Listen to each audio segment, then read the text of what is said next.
This is Pet Life Radio. Let's talk pets. 9 Lives with Dr. Cat is brought to you by Heroes for Healthy Pets. We're passionate about your pet's health. And by Fear Free Pets and iHeartCats.com.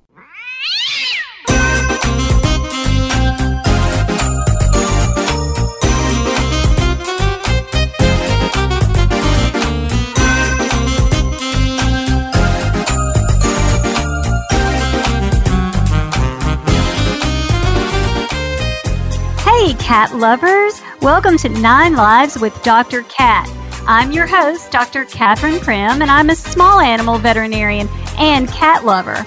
I have with me today Dr. Bill Miller, who is a veterinary ophthalmologist or eye specialist. And I'm really excited to talk with him today to educate my listeners about all things eye. So we're going to get a word from our sponsors and be right back with Dr. Miller. Hey, cat people. Litter box smells always on your mind? Think about your cat, not the box, with World's Best Cat Litter, the litter that delivers big odor control in a tiny package. World's Best Cat Litter harnesses the concentrated power of corn to trap odors deep inside the litter. Ready to knock out smells and use less litter? Find World's Best Cat Litter at Target, Walmart, and in your local grocery and pet stores. When Helen Brown ran away to New York City 5 years ago, she had no idea that a homeless cat with a punk rock haircut and enough catitude to light up the Empire State Building would be the one to teach her the true meaning of love and a forever home. In the tradition of her internationally best-selling memoir, Cleo, Helen Brown's Bono, the amazing story of a rescue cat who inspired a community, is a heartwarming true story about a woman without an anchor, a homeless cat without much hope, and finding a forever home in the city that never sleeps. Modern Cat magazine calls Bono an uplifting tale about how everyone deserves love and a second chance. Bono by Helen Brown is on sale now everywhere. Let's Talk Pets on PetLifeRadio.com.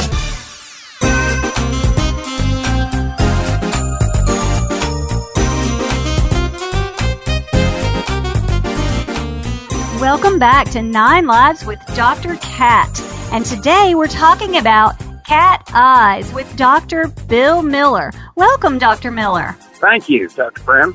So I'd like for you to start by telling everyone who you are and what you do, because I think maybe some people don't even know that what you do exists. Well, I'm Dr. Bill Miller. I'm a veterinary ophthalmologist with Arkansas Veterinary Emergency and Specialist. And I'm a board-certified veterinary ophthalmologist with the American College of Veterinary Ophthalmology. Essentially, a veterinary ophthalmologist is the veterinary equivalent of what your human physician is. We do all the same things an MD ophthalmologist would do, except we do it on a larger variety of species. We pretty much go through the same training. After 4 years of veterinary school, you do an internship, and then you apply for it or accepted into a residency. And following your ophthalmology residency, which is 3 years, you take a series of examinations, and if you pass those examinations, you become a board-certified veterinary ophthalmologist.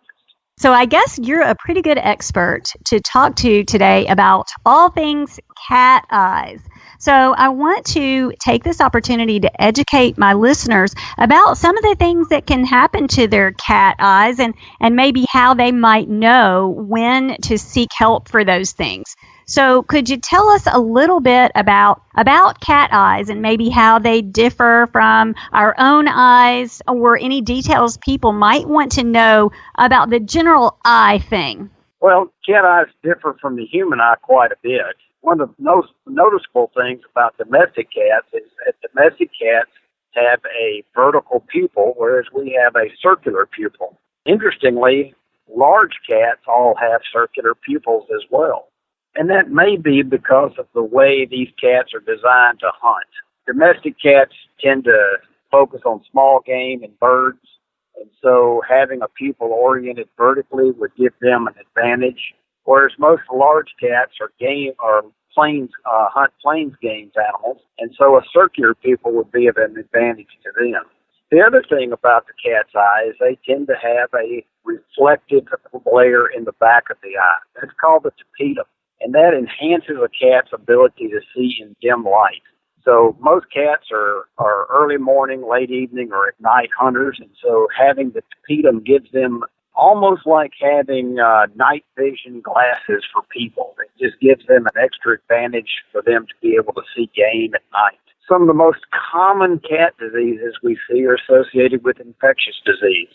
Things like feline herpes, which causes respiratory disease in cats, can also affect the eye. And those will see conjunctivitis, which is inflammation of the tissue that surrounds the eye. We can see keratitis, which is inflammation of the cornea, most often seen as superficial corneal ulcers. And then there's a large variety of other infectious diseases that can cause inflammation inside the eye. Things like toxoplasmosis, histoplasmosis, some of the viral diseases like feline leukemia or feline infectious anemia, things like that can cause diseases inside the eye as well. Of course, cats do get cataracts, rarely compared to dogs and even more rarely compared to humans.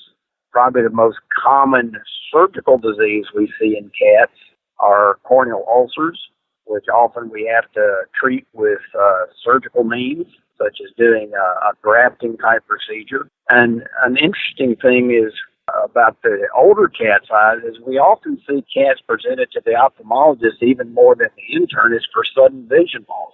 And many of these cats will end up having retinal detachments and retinal hemorrhages due to high blood pressure. And the ophthalmologist is often the primary diagnoser of high blood pressure in cats. And so those are just some of the things we'll see in cats' eyes from very early age to older cats. So my listeners might notice what clinical signs at home that might signify to them that one of these issues is going on with their cat's eyes. A good question. Mostly what you're going to see are discharge from the eyes, redness around the eyes, or change in color of the cornea. That's the clear part of the eye. Any change in clearness within the eye, and then, of course, vision loss. Vision loss can be a little bit difficult to determine in cats because they are very adept at not showing some of these clinical signs that we would expect to see with vision loss. The biggest thing you're going to see is discharge from the eyes, rubbing at the eyes, change in color, especially the clear part of the eye, or redness around the eye. So do cats act like their eyes hurt when things hurt them? Sometimes they will. They'll squint, but cats tend to not want to show many outward signs of pain or distress. And that probably has to do with not wanting to let another, the way they've been designed is not wanting to let another animal in nature know that they're hurt. So cats will show signs of rubbing at the eye, swelling around the eyes. They may be off their feed, not wanting to eat, laying around, not as active as they are.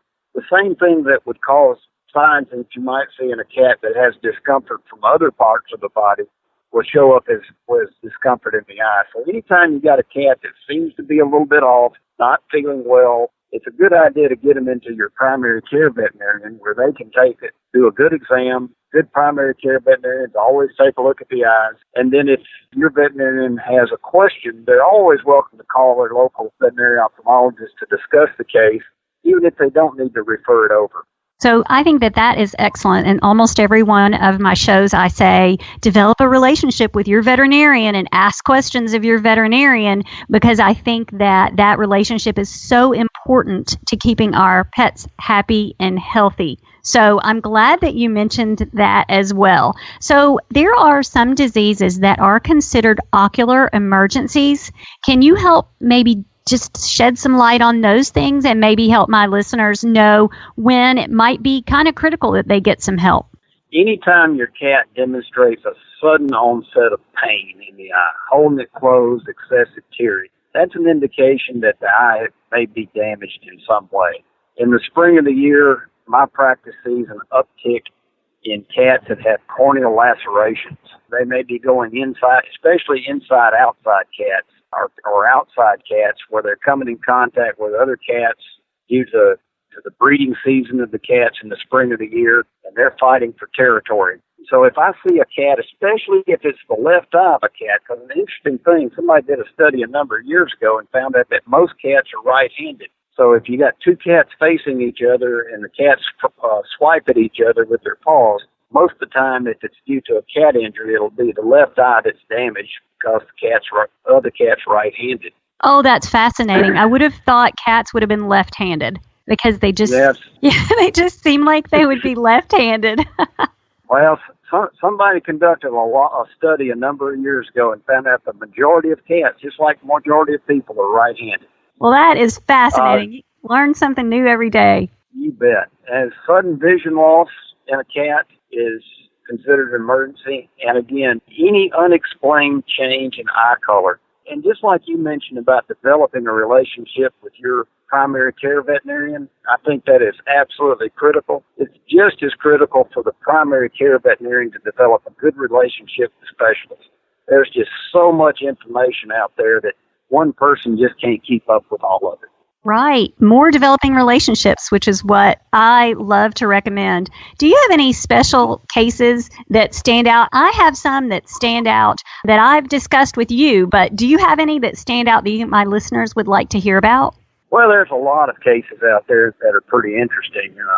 I was one time got called to a zoo to look at one of their lions that was actually having seizures. And so a lot of times we can look in the back of the eye and get an idea of what may be causing the seizure or the inappropriate brain activity. And so I was looking at this cat, and I was seeing these lesions that are often associated with parasite migration in the eye. And I was just fascinated with these lesions, and I was telling everybody, and I kind of noticed that I wasn't having to lean over as far. And so I was looked up, and all of a sudden I noticed that I was the only person sitting in the cage with this cat. And the reason was the anesthetic was wearing off, and the cat was lifting its head up. And, of course, I was so fascinated with the lesions in the back of the eye, I didn't realize the cat was starting to wake up. So I kind of abruptly ended the exam and decided it was time to get out of there. Yeah, maybe you should have developed a better relationship with the handlers so they wouldn't have just run away and left you there. Probably so. That's a good. I'll keep that in mind the next time I have to look at a line. Of course, we've got lots of fascinating eye diseases in cats, and every one of them has their own distinct personality. Some of the most rewarding cases are the older cats we see that come in for vision loss, and their owners are distraught because these cats are blind. We diagnose high blood pressure. We get them on an antihypertensive medication. And 80% of them, I'd say, if we catch early, within 5 to 7 days, their cats have their vision back and they're feeling better and they're back to being the cat they had before they lost the vision. And those are probably some of the most rewarding cases. And you mentioned if it's caught early, so that kind of goes back to if you have any suspicion at all, reach out to your primary care veterinarian because things need to be done. So I'm glad that you brought that up. Yeah, I'm a big believer in calling the primary care veterinarian anytime you've got a question about your cat, especially when it comes to the eyes. I've yet to be able to train a cat to pick up the phone and call me and describe what they're seeing with their eye problems. And so an attuned owner, an owner that is carefully observing their cat, if they see something that's questionable, I'll guarantee you good primary care veterinarians don't mind talking with you about the case and don't mind seeing the case. And then if it needs further evaluation, your primary care veterinarian can always contact a specialist. Well, I think one of the most interesting things for all my listeners, Dr. Miller taught me ophthalmology when I was in veterinary school. And so we maintained a relationship and I would ask him about cases and things. And I remember a long time ago, I had a weird case, an ocular case, and I remember sending him a photo of it. And he said, "Oh, I think I know what that is. I want you to run this particular test." And he was right just from a photo. So don't underestimate the art of veterinary medicine. Veterinarians and especially veterinary specialists are very, very good at what they do. Do you remember that case, Dr. Miller? I don't, Dr. Grimm, but I see so many. And the thing about it is you and I have maintained a great relationship over years. So we actually probably consult on about 4, 5, 6 cases a year, even though you're in one end of Tennessee and I was on the other. That's the beautiful thing about these smartphones is not only can we talk about the case and text about the case, but we can actually see pictures of the case. And that's really helpful. Yeah, it's fascinating. Well, it turned out to be a case of cat scratch fever that ended up in the eye. Yeah, and you knew what it was, and I ran the tests you suggested and was able to help the cat and help the people too. So I don't want anyone out there to underestimate the amazingness of the specialists. Well, we're always willing to help. So is there anything else that you think that cat lovers need to know about cat eyes? We talked about discharge and discomfort and infectious diseases. What about these infectious diseases? Can any of them be vaccinated for? Well, certainly herpes can be vaccinated for. And, you know, when you come to start asking me about vaccines, to be quite honest with you, my own animals see a primary care veterinarian. I haven't vaccinated an animal in years. I get reminder cards in the mail or a phone call saying, hey, Stanley, who is my cat's name, needs to come in for his annual. Okay, so I take Stanley in for his annual, just like anybody else does.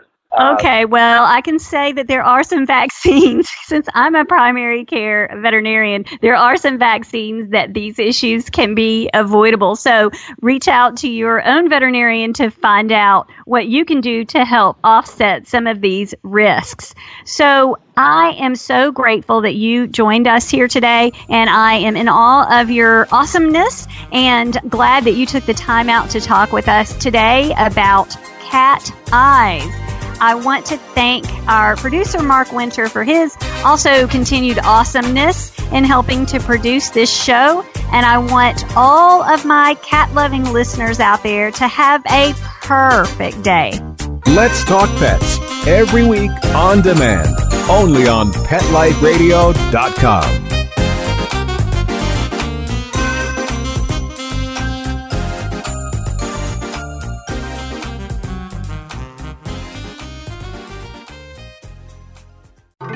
Hi friends, this is Dr. Marty Becker, America's veterinarian.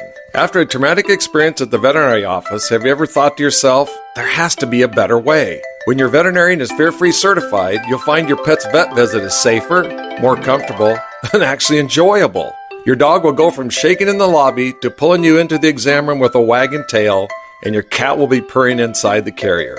To find a certified fear-free veterinarian near you, go to fearfreepets.com.